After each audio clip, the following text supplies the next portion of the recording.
Olá, sejam todos muito bem-vindos. O meu nome é Vitória Bandeira, eu sou aluna de Medicina da Universidade de Pernambuco e também vice-presidente da Liga Acadêmica de Endocrinologia da UPE, a LAENUP. Eu estou aqui hoje com as médicas residentes da Unidade de Endocrinologia e Diabetes do Hospital Agamenon Magalhães, a UED-RAM.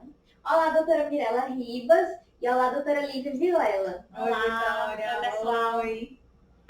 Estamos aqui hoje para falar sobre cuidados com o pé diabético. E por que esse tema?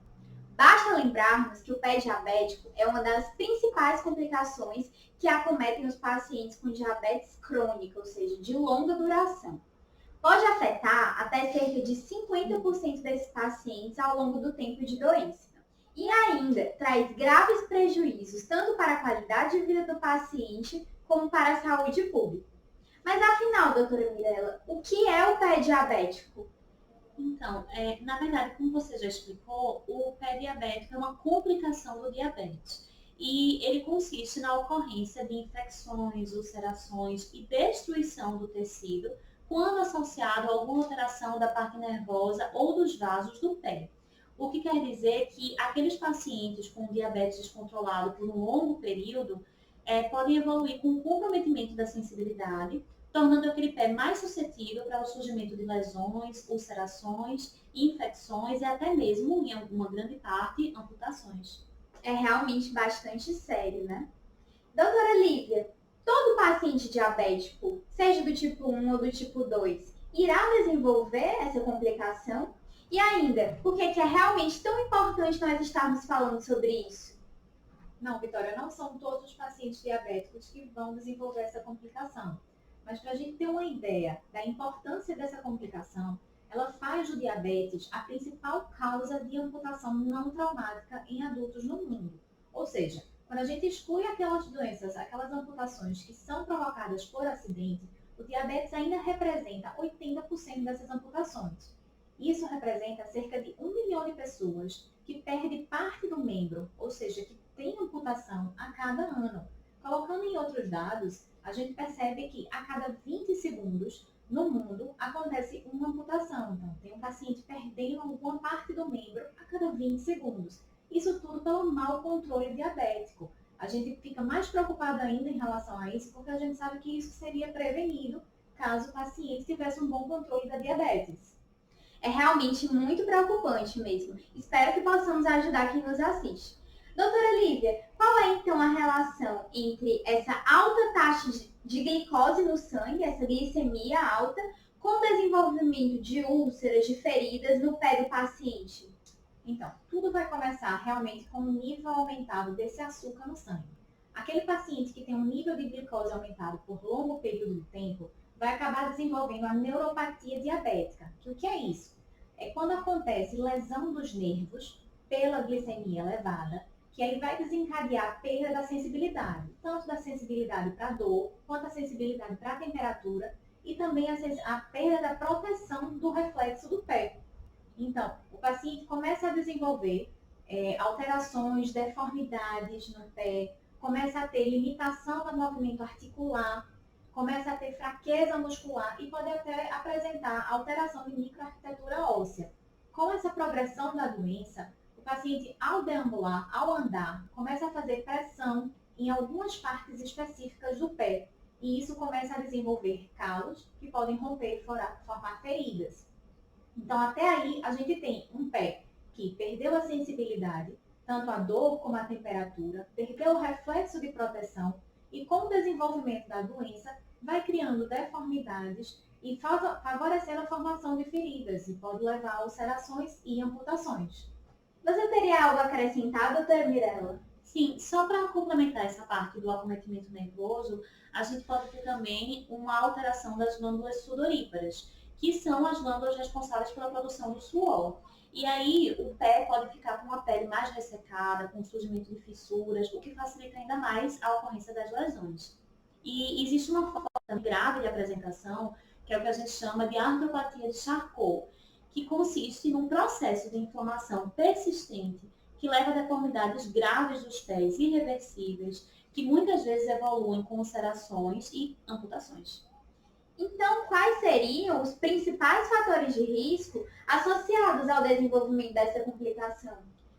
Assim, só para vocês entenderem o que seria o fator de risco, trazendo para exemplificar nesse tema que a gente está discutindo de hoje, seria que para aqueles pacientes com diabetes, quais seriam as condições que, quando associado, aumentariam o risco do desenvolvimento de pé diabético? Nesse caso, a neuropatia diabética é o principal fator de risco, justamente pelo que a gente já tinha explicado sobre a perda da sensibilidade. Explicando de uma forma grosseira, é como se a pessoa perdesse a percepção do pé. Então, ela perde aquela sensibilidade, ela perde a noção de, por exemplo, se o pé tiver uma posição inadequada ou ao caminhar, se aquele pé estiver sofrendo traumatismos, ela não vai ter essa percepção e não vai ter aquele reflexo de defesa, naturalmente deixando o pé mais suscetível ao surgimento de lesões. Então, sem sombra de dúvidas, a neuropatia diabética é o principal fator de risco. Mas existem vários outros. Tem a questão da deformidade, calosidades, protuberâncias ósseas, a doença arterial obstrutiva periférica, que seria a obstrução, né, o depósito de placas de gordura, obstruindo o vaso, diminuindo o fluxo de sangue para aquelas partes inferiores do corpo.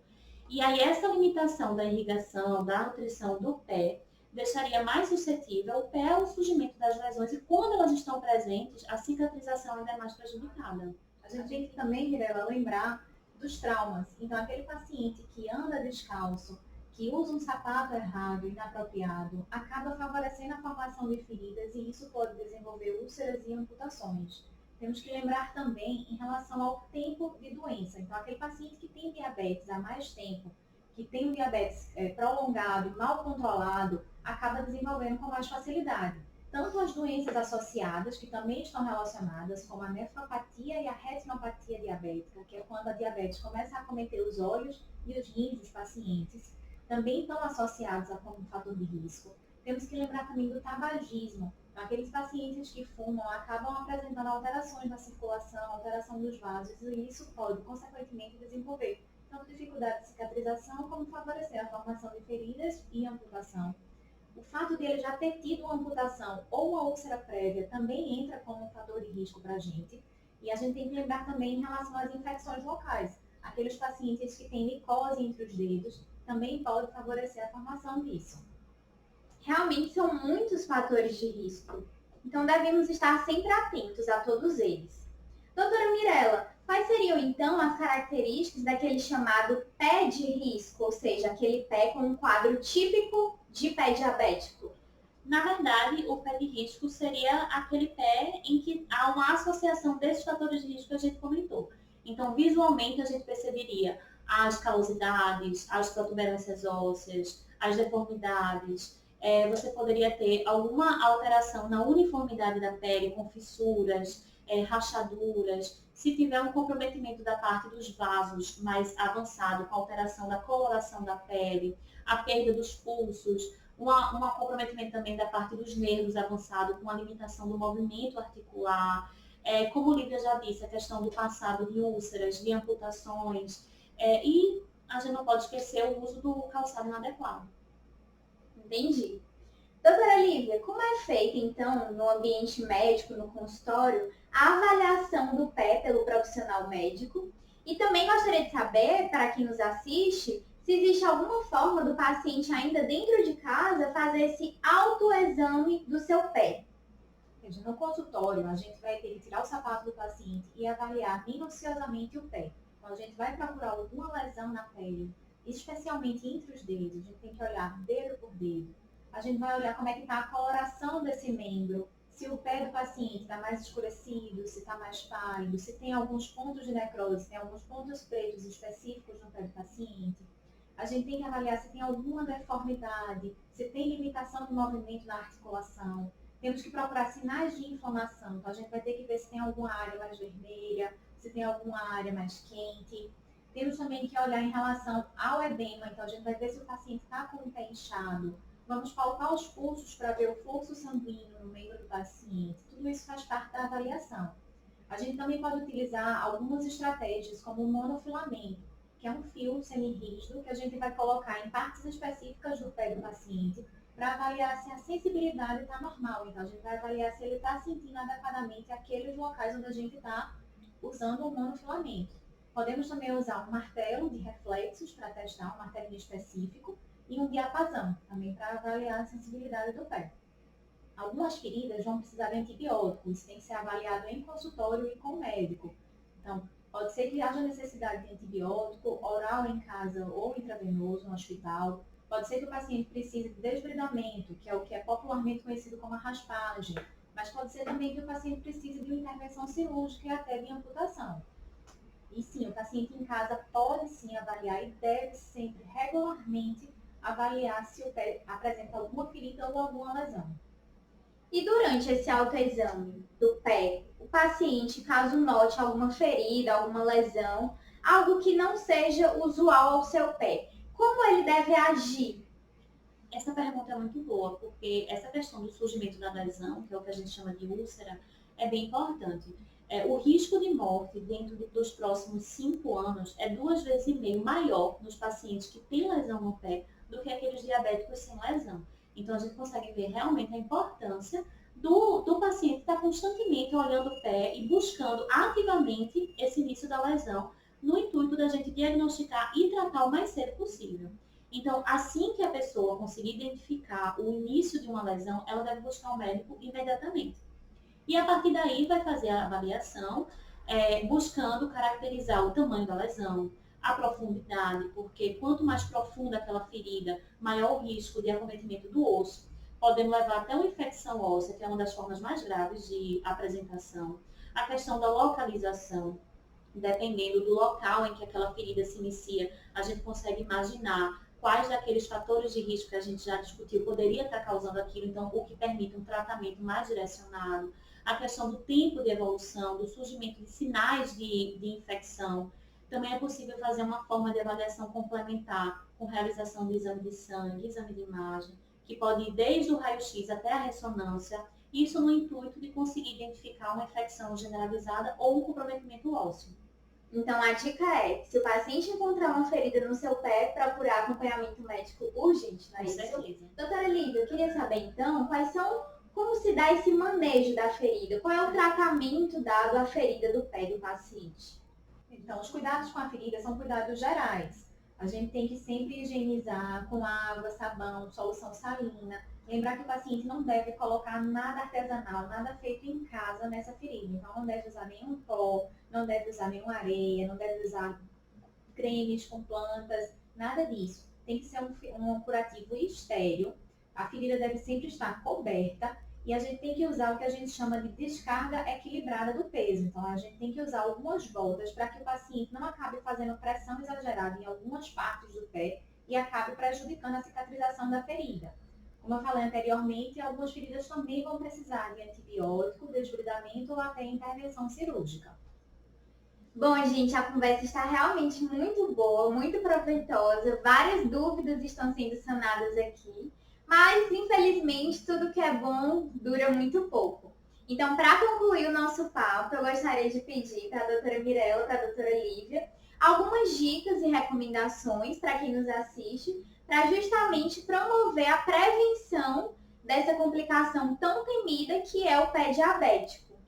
A gente pode começar com a questão da higienização, né? É importante a lavagem regular dos pés, garantir que o pé está seco por completo, principalmente nas regiões entre os dedos. Como a gente falou, buscar ativamente o surgimento das lesões, utilizar até um espelho se tiver algum local, alguma localização do pé que fique mais difícil a visualização. A hidratação também da pele, é possível você passar um hidratante pelo menos uma vez ao dia após o banho, não passar o hidratante entre os dedos, também não passar sobre as feridas, evitar cremes, pomadas ou outras substâncias nas feridas, ter cuidado também com as unhas, cortar as unhas regularmente, de preferência reto, não cortar cutículas, calos. Outra coisa que a gente tem que lembrar é em relação ao sapato. Então, o paciente tem que sempre se preocupar em ter um sapato adequado. Primeiro, não pode andar descalço nunca. Não pode usar chinelos. O uso de chinelos, às vezes, força alguma área específica do pé e isso pode desencadear as feridas. Então, idealmente, o sapato adequado deve ser um sapato fechado, apropriado ao tamanho correto do seu pé, que não tenha nenhuma costura, que seja mais acolchoado na parte de dentro. idealmente com um solado rígido, com um salto pequeno de cerca de 2 centímetros. As meias, quando for usar meia, idealmente uma meia branca, que caso aconteça alguma ferida, que tenha alguma secreção, a gente consiga ver com mais facilidade. Lembrar que essas meias, idealmente, não devem ter elástico, para não acabar prendendo a circulação no pé e causando um edema. Antes de usar o sapato, sempre olhar o que é que tem dentro do sapato. Às vezes tem algum objeto dentro do sapato que, com a perda da sensibilidade e a progressão da doença, o paciente pode não perceber. Então, pode causar ferida e machucar o pé do paciente. Outra coisa importantíssima é em relação a compressas. Compressas não devem ser utilizadas, nem quente, nem fria. Quando o paciente vai perdendo a sensibilidade, pode ser que a água esteja um pouco mais elevada ou fria demais, e isso acaba desencadeando uma queimadura no paciente, então seria gravíssimo. Lembrar também em relação ao tabagismo. A gente viu que o fato de fumar é um fator de risco, então o paciente que tem essas lesões deve sim parar de fumar. E claro, o bom controle glicêmico. O paciente deve ter um controle adequado da diabetes, tomar as medicações corretamente, fazer exercício físico regularmente e ter uma dieta adequada, com certeza não vai acontecer nada. Bom, gente, essas foram as dicas hoje da doutora Mirela Ribas e da doutora Lívia Vilela. Foi um prazer estar aqui com vocês hoje e conduzir essa conversa tão relevante para todos nós e para todos aqueles que nos assistem. Se você tem alguma dúvida ou tem alguma sugestão para nós, deixa aqui embaixo nos comentários que vai ser um prazer poder te responder. Ainda, se tem algum amigo, familiar ou conhecido que vai se interessar por esse assunto, corre e envia o vídeo agora para ele ou para ela.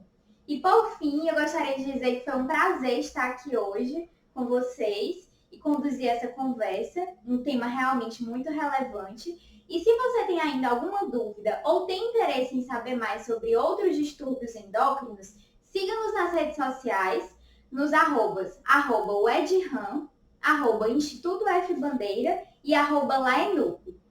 Tchau, gente. Até a próxima. Tchau!